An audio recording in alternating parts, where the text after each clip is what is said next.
क्या प्राप्तियां करेंगे? खुद भगवान की प्राप्ति करेंगे।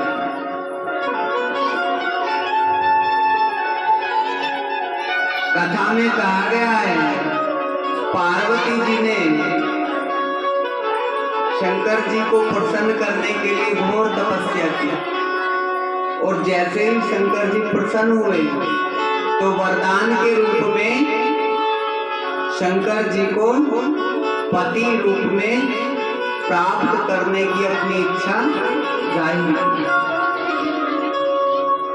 कहने के लिए हम शिव परिवार कहते हैं, लेकिन वास्तव में शिव तो निराकार है, वो तो ज्योति स्वरूप है।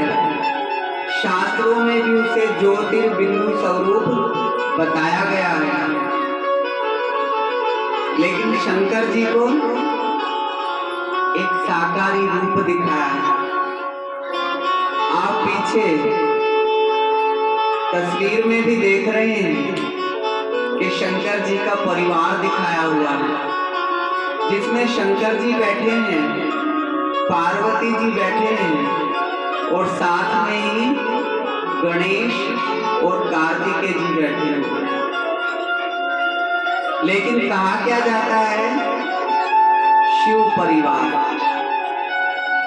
जैसे कोई घर का बड़ा होता है, बुजुर्ग होता है, उसके द्वारा परिवार बनाया और चलाया जाता है, तो बेशक कितनी भी पीढ़ियां चलती रहे, फिर भी उसका नाम लेके क्या कहा जाता है, ये इसका परिवार है, ये इस व्यक्ति का परिवार है।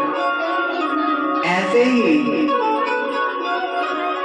शिव ही शंकर के भी रचयिता हैं। शिव महापुराण की रुद्र संहिता खंड में बताया गया है कि उस निराकार परमात्मा को रुद्र कहा गया है, तो उसको कल्याणकारी शिव भी कहा गया है। उसको ही ब्रह्मा, विष्णु और शंकर का भी रचयिता बताया गया है। वो ही परम पिता परमात्मा, वो ही रुद्र है, तो वो ही शिव भी है। उसने ही ब्रह्मा द्वारा स्थापना का कार्य कराया है। विष्णु जी को उत्पन्न किया तो उनके द्वारा पालना का कार्य दिया है, और शंकर जी के द्वारा परिवर्तन का कार्य किया है। तो आज इस कथा के माध्यम से हम ये भी जानेंगे कि परमात्मा जब इस धरा पर अवतरित होते हैं, तो सभी पार्वतियों को वो कौन सा उनकी भक्ति का फल देते हैं, जिससे कि उनके जन्म जन्म के पाप कर्म दग्ध हो जाते हैं। कौन सी वो प्राप्ति कराते हैं, कौन सी वो उनकी इच्छाएं पूरी करते हैं।